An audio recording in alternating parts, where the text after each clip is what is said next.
Right, so installing Bohemicus in your Android device is pretty easy. Just go to the Google Play Store, tap on it, go like this, and then search for Bohemicus. So you can search for Bohemicus right here. And just tap on search. And as you can see, it's right the first one, so Bohemicus by Magister Jan Capon, so that's me.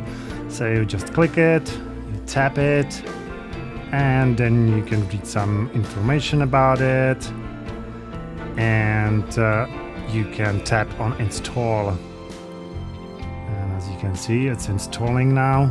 The package is just 1.5 megabytes, so it's pretty quick. 98% done, 99 installing, and it's been installed now.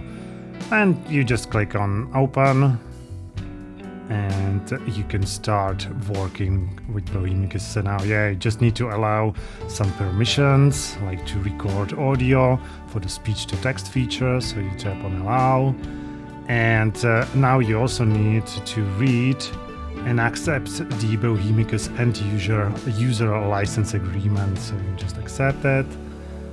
And now here we have Bohemicus, so you can start working with that.